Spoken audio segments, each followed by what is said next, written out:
York at night, its streets gradually emptying, leaving only the dim yellow glow of streetlights reflecting on the rain-slicked pavement.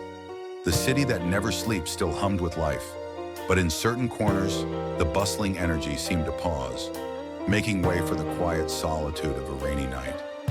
In a narrow alleyway, tucked between aging buildings, stood a modest auto repair garage.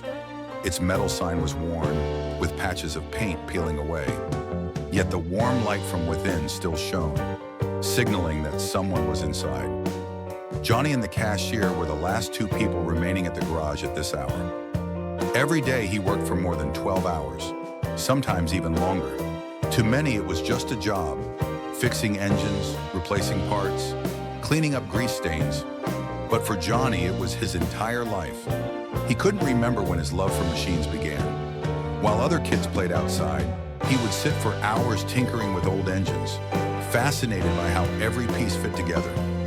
Growing up without the means to attend college, he had started working at this garage from the lowest position, cleaning tools, organizing the workshop, before gradually learning the trade and becoming one of the best mechanics there. Despite his skill, Johnny's life remained difficult. He wasn't the owner of the garage, just a hired worker earning a modest wage, barely enough to get by. But he took pride in his work, always choosing the most efficient and honest way to fix a car, rather than suggesting expensive, unnecessary replacements. He never cheated customers or exploited his job for personal gain. Tonight, Johnny planned to close the garage earlier than usual. The heavy rain had been falling since the afternoon, creating large puddles on the roads and making driving hazardous. He washed his hands quickly under the faucet, wiped them with an old rag, and bent down to check his toolbox one last time. A distant sound of an approaching engine broke the silence, followed by the abrupt screech of brakes right outside the garage. Johnny looked up and saw a silver sedan struggling to come to a stop, its tires slipping slightly on the wet pavement. The headlights flickered erratically, clear signs of an electrical malfunction. The moment the car stopped, the driver's door swung open. A young woman stepped out, her visibly pregnant belly straining against her thin, rain-soaked coat. Her long hair clung to her face, damp from the rain, and her expression was one of sheer anxiety. She hesitated for a moment, glancing around as if searching for someone, before hurriedly approaching Johnny. "Excuse me, is your garage still open?" Her voice trembled, perhaps from the cold, or perhaps from fear. Johnny gave a brief nod. "What seems to be the problem?" The woman took a deep breath, then spoke quickly, as if afraid he might turn her away. "I think my car broke down after driving through a flooded road.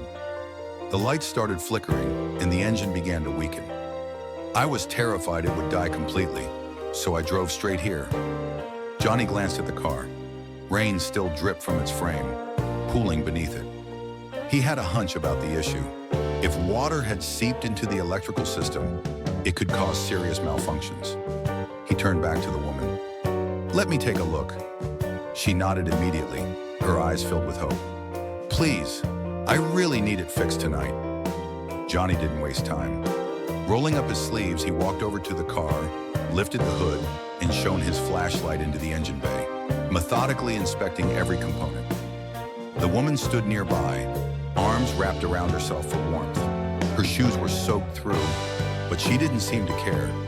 All of her focus was on the man working in front of her, as if her entire fate depended on him. After a few minutes, Johnny straightened up and turned to her. "The car's electrical system is damaged. Water likely got into the fuse box or the main control unit." She frowned, her worry deepening. "Can it be fixed tonight?" Johnny nodded but hesitated before continuing. "It's possible, but it'll take time, and it won't be cheap." She clutched the strap of her handbag. "How much?" After a brief pause, he answered, "About $500. Her face paled. She quickly unzipped her bag, rummaging inside for her wallet. But the moment she looked inside, she froze. All she had was a single $10 bill. Johnny observed her in silence. She didn't look like someone trying to avoid paying. The sheer panic in her eyes spoke of genuine distress. She inhaled sharply before whispering, barely loud enough to hear, "Can you help me? I promise I'll come back and pay the full amount." Her voice trailed off. as if even she doubted anyone would accept such a promise. Johnny studied her carefully. Over the years, he had met all kinds of customers, some who spent thousands without blinking, and others who haggled over a few extra dollars. But never before had someone stood before him, drenched in rain, visibly desperate, and pleading with such sincerity. He sighed, glancing at the clock. His paycheck had just been deposited today. It wasn't much, but it was enough to cover the repairs. After a moment's thought, he made his decision.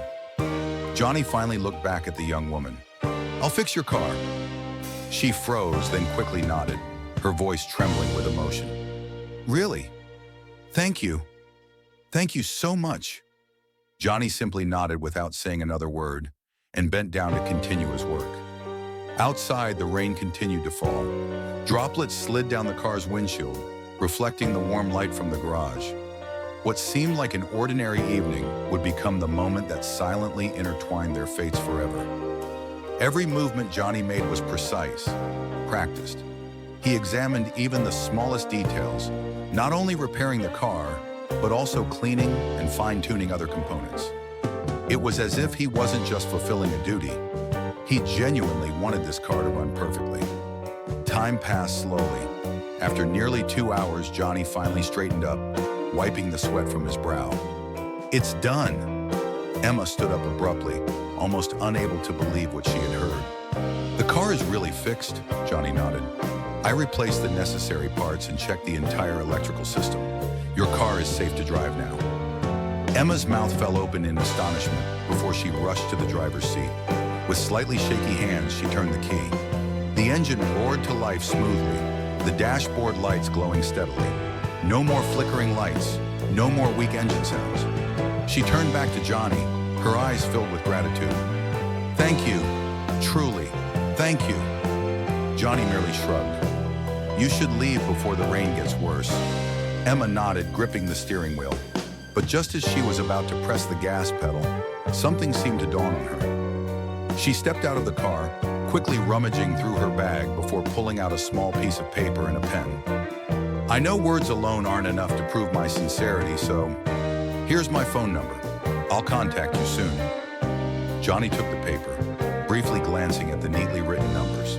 He wasn't sure if this woman would actually return, but looking into her determined eyes, he believed she wasn't someone who would break a promise. Emma smiled one last time before hurriedly getting back into her car. The vehicle pulled away, disappearing into the night. Johnny stood there, watching until the red taillights faded into the distance. He turned back toward the garage, still holding the piece of paper, his expression contemplative. He had just spent his entire month's salary to cover the repair costs, all to help a stranger he might never see again. But inside, he felt no regret. Outside, the rain continued to fall. Johnny had no way of knowing that the decision he made tonight would change his life forever. The morning sun peeked through the dusty windows of the garage, signaling the start of a new day. Outside, the honking of impatient drivers echoed through the bustling streets. The air inside the garage was thick with the scent of engine oil and metal. Johnny wiped his grease-stained hands carefully, preparing for another long day of work. He had no idea that today would be the day his life took a turn he could never have foreseen.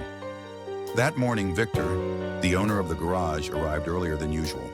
He strode inside, his sharp eyes landing on the accounting ledger placed neatly on the cashier's counter. Lisa, one of the cashiers, stood behind the counter, looking tense. "Sir, I have something to report," Lisa spoke up, holding the ledger along with a few additional documents. Victor frowned as he stepped closer. "What is it?" Lisa flipped open the book, pointing to a transaction recorded the night before. Last night, a $500 deposit was added to the garage's funds. Johnny submitted the payment, saying it was to cover a repair for a customer who didn't have the money at the time. Victor's frown deepened. $500? Yes, Johnny used his entire paycheck to cover it, Lisa confirmed hesitantly. He said the woman promised to return and pay him back. Victor was silent for a moment before crossing his arms, his eyes narrowing with suspicion. "Who was she?"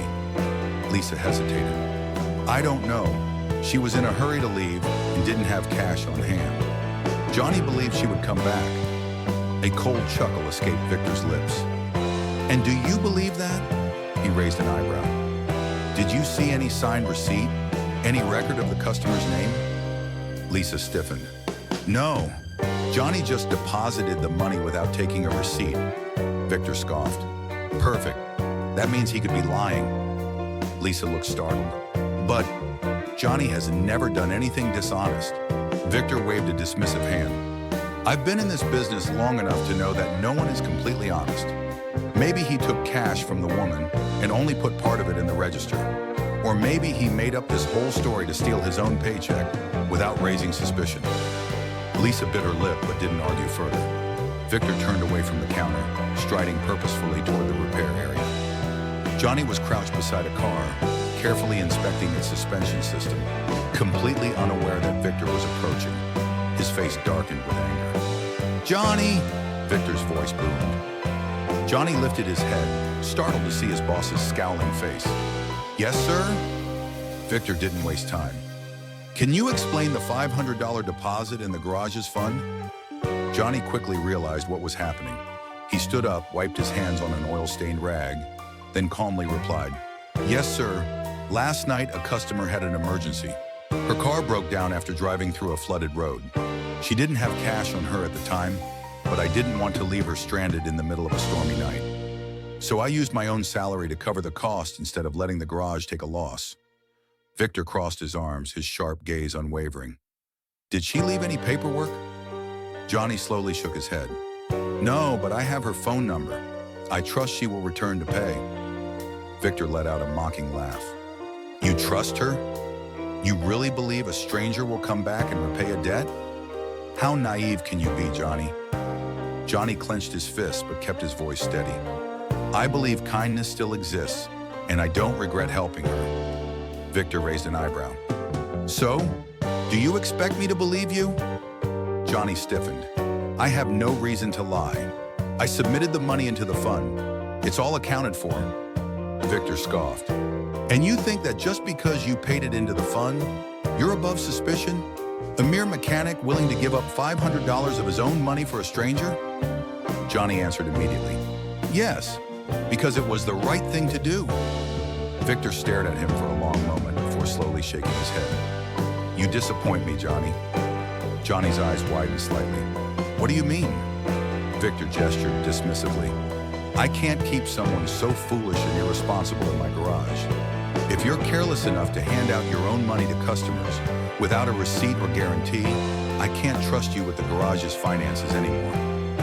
A surge of anger rose in Johnny's chest.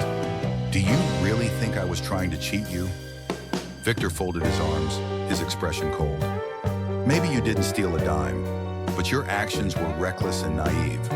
I don't need an employee like that. You're fired. The entire garage fell into an uneasy silence.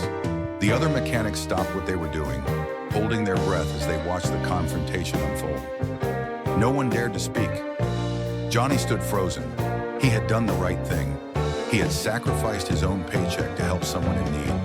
And for that, he lost his job. He was being doubted, accused. Johnny locked eyes with Victor, searching for even the slightest sign that this was a test, that his boss wasn't serious. But there was nothing, only cold resolve. His fist tightened, but he didn't argue. At last, he took a deep breath and nodded slowly. I understand, he murmured. Then he turned and walked away. Outside, the drizzle had begun. Johnny picked up his small bag containing his few belongings and stepped out of the garage without looking back. Behind him, several pairs of eyes followed his departure, some filled with pity, others with guilt. But no one spoke up. The cold wind carried the scent of approaching rain. Johnny pulled his jacket tighter and walked down the sidewalk.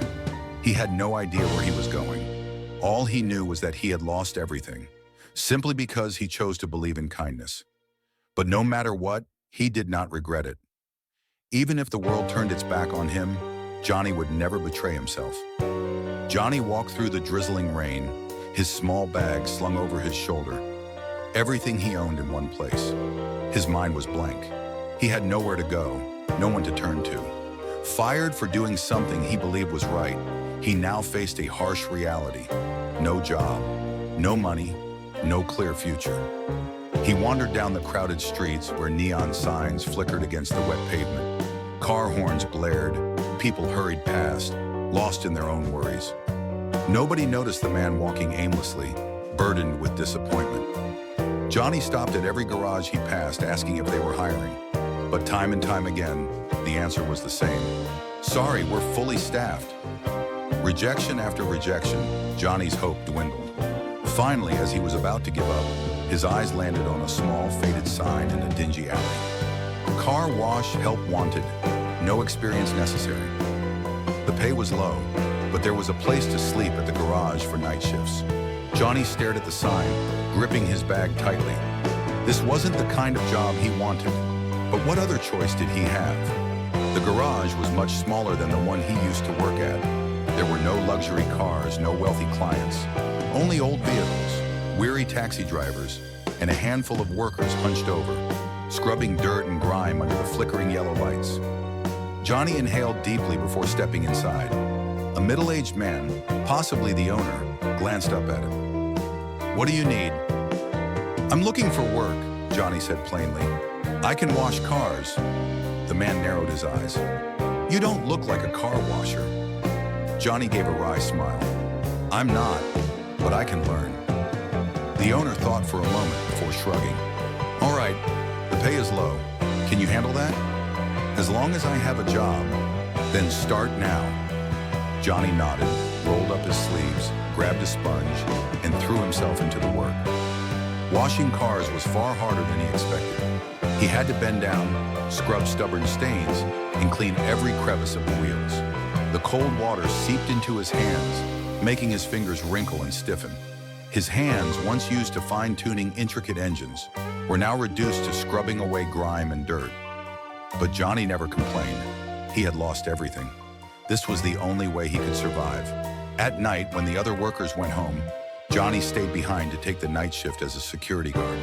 He set up a makeshift bed in the corner of the garage using cardboard boxes and an old blanket. Every night he lay there, staring at the ceiling, listening to the rain outside, his heart aching as he thought about his past life. He remembered the days when he was a skilled mechanic, when his hands worked on engines, doing what he loved. Now, all of that was gone. But no matter how hard life became, Johnny still held on to one belief: he would not give up. Even if he had hit rock bottom, he would find a way to rise again. And he did not resent his fate. The night Johnny fixed Emma's car, she had been rushing home to visit her sick mother. By the time she returned, her car had already broken down. She couldn't stop thinking about the mechanic who had helped her. He didn't know her, yet he had been willing to give up his entire paycheck, $500, to help a complete stranger. Nobody did that unless they truly had a kind heart. Early the next morning, Emma left for Europe with her husband, Richard, without a chance to send Johnny a message. Richard had been appointed as the head representative for a major automobile corporation abroad. His job was critical, and Emma knew this was a huge opportunity for both of them. But no matter how busy her new life became, Emma could never forget Johnny. Richard's assignment lasted 3 years, and throughout that time she often wondered, what happened to Johnny? Every time she passed by an auto shop, she thought of him. Every time she saw a mechanic working on a car, she remembered the man with grease-stained hands who had helped her on that rainy night. She told Richard about Johnny, about his kindness, about how he had sacrificed his own salary to help her. At first, Richard only nodded, treating it as just another story. But the more Emma talked about Johnny, the more curious Richard became. 3 years passed. Richard completed his overseas tenure with outstanding performance and was promoted to CEO of the company's U.S. operations, a major milestone in his career. And as soon as they returned home, the first thing Emma did was search for Johnny. She went to the garage where he had worked, but Victor's response was cold. "He was fired a long time ago. I don't know where he went." Emma was disappointed, but she refused to give up. She spent days asking around, searching for any trace of Johnny. And finally she found out. Johnny was now washing cars at a small garage. She couldn't believe her ears. The talented mechanic who had once saved her was now barely surviving as a car washer. She couldn't let this continue. Emma grabbed Richard's hand. "We have to help him." Richard looked at his wife and saw the unwavering determination in her eyes. He nodded. The next day, they went to the small garage where Johnny worked. When they saw him, Emma barely recognized him. Johnny was thinner, his skin darker from long hours under the sun.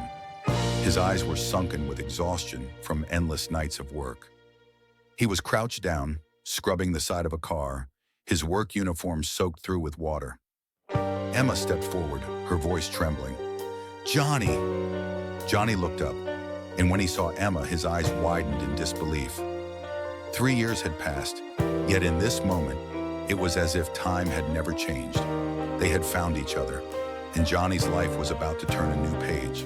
Johnny sat across from Richard in the luxurious conference room on the top floor of the corporate headquarters. Through the vast glass windows, he could see the entire city, the bustling streets where, just 3 years ago, he had wandered jobless, searching for work with an empty pocket. "Johnny," Richard began, his voice calm yet firm, "I've heard a lot about you from Emma, and from what I can see, you're not only a highly skilled mechanic, but also someone with a remarkable sense of dedication." Johnny smiled slightly, still finding it hard to believe the situation he was in. "I only did what I thought was right." "Exactly. And that's why I want you to be part of this corporation." Richard leaned forward. "I want you to take on the position of Vice President of Warranty and After-Sales Service."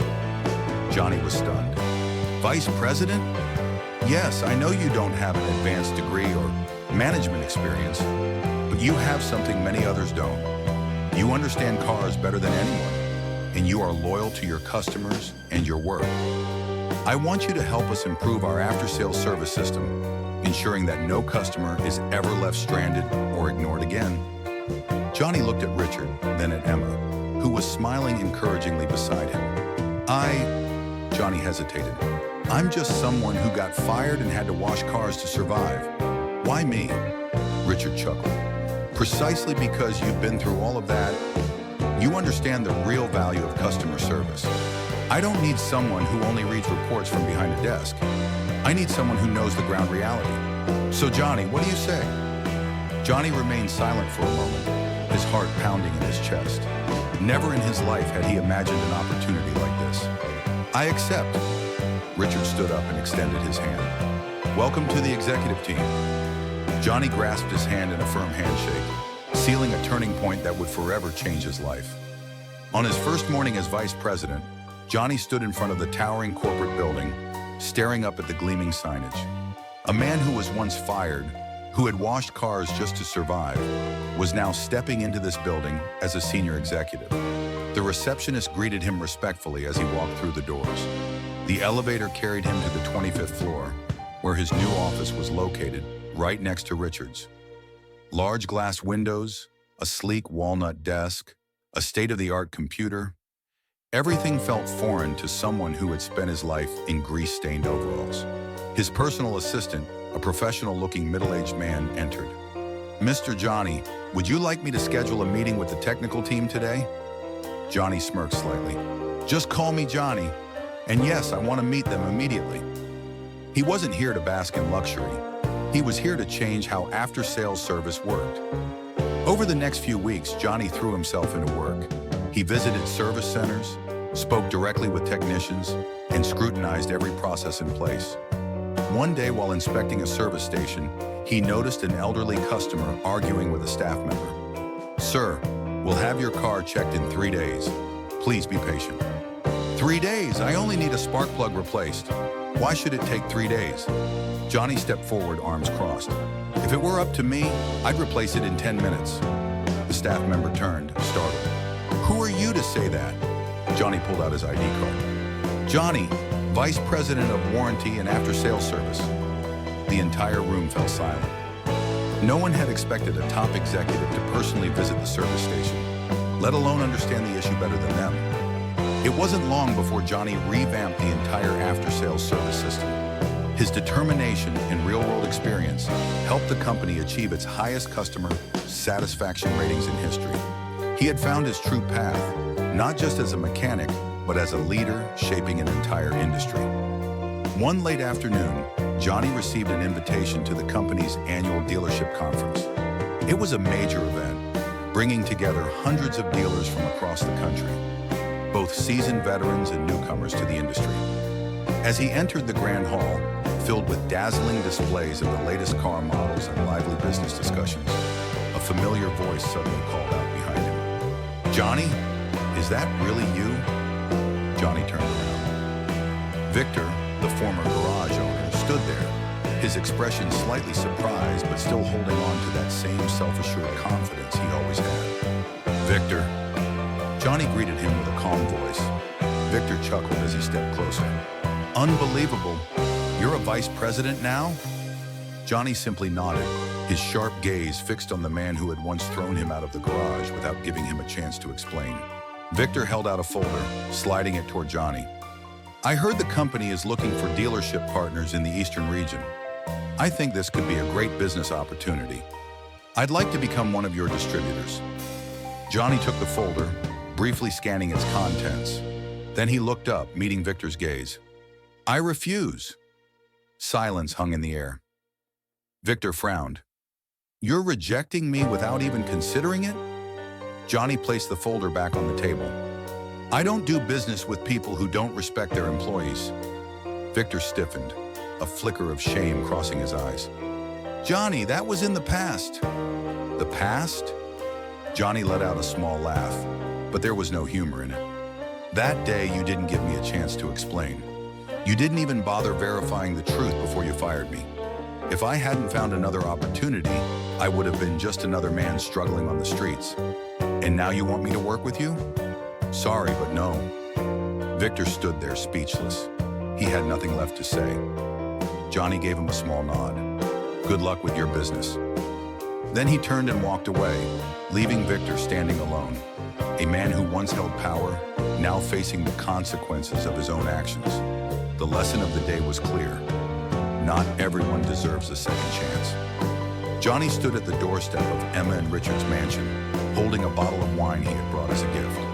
It had been quite some time since he officially joined the corporation as vice president, but in his heart, he never forgot Emma, the person who had believed in him and given him a chance when no one else would. Today was the weekend, and Emma had invited him over for dinner. Johnny didn't overthink it. To him, Emma and Richard were dear friends, people who had changed his life. When he stepped inside, Emma greeted him warmly. "Johnny, come in." Richard just went out to run an errand, but he should be back soon. Johnny nodded, handing her the wine before stepping inside. The mansion was spacious yet cozy, tastefully designed. The warm glow of golden lights made the atmosphere feel welcoming. Emma placed the wine on the table before turning back to him with a smile. "It's been a while. How's work?" Johnny nodded. "Everything's going well. I'm still working on improving the company's after-sales service. I really appreciate the opportunity you and Richard have given me." Emma laughed softly. "Johnny, you don't have to keep thanking us. We just did what we thought was right." Johnny stood behind Emma at a respectable distance while they talked. At that moment, Emma turned to the window, looking outside at the weather, about to say something when Richard returned home. From Richard's angle, it looked as if Johnny was standing very close to Emma, behind her. A surge of anger flared up inside him. His fists clenched and his face darkened. Without another thought, he strode into the room. "Johnny!" Richard's voice rang out, filled with fury. Johnny turned, startled to see Richard's face red with anger. Emma also froze, confused by her husband's sudden hostility. "Richard, what's wrong?" Emma asked. Richard stepped forward, his eyes cold. "I trusted you, Johnny." Johnny frowned, unsure of what Richard was implying. "But it turns out you didn't just want a good job. You wanted my wife too." His accusation left the room in stunned silence. Emma's eyes widened in shock, while Johnny stood frozen, unable to believe what he had just heard. "What are you talking about?" Johnny asked, trying to stay calm. Richard pointed toward the door. "I saw everything. I don't need to hear any more explanations. You're fired." Emma gasped. "Richard, are you insane? Johnny and I have nothing going on." But Richard had already made up his mind. He didn't want to listen. He only looked at Johnny with eyes full of betrayal. Johnny looked at Richard, then at Emma. He knew that when a man was blinded by jealousy, no explanation would be enough. Without another word, Johnny nodded. "I'll leave." He turned around and walked toward the door. Emma tried to go after him, but Richard grabbed her arm, stopping her. Johnny stepped out, leaving everything behind. Johnny's heart was heavy as he returned to his apartment. Never in his life had he imagined he would find himself in this situation. Misunderstood, losing everything he had worked for all over again. He placed his bag on the bed and pulled out a plane ticket, a one-way ticket home. Maybe that was his only option now. At the airport, Johnny stood at the check-in counter, holding a small suitcase. He had made up his mind. There was no reason for him to stay here anymore. The overhead announcement echoed through the terminal. "Your flight will depart in 45 minutes. Johnny sighed, gripping his plane ticket, ready to walk away. But just as he was about to take a step forward, a familiar voice rang out behind him. "Johnny, wait!"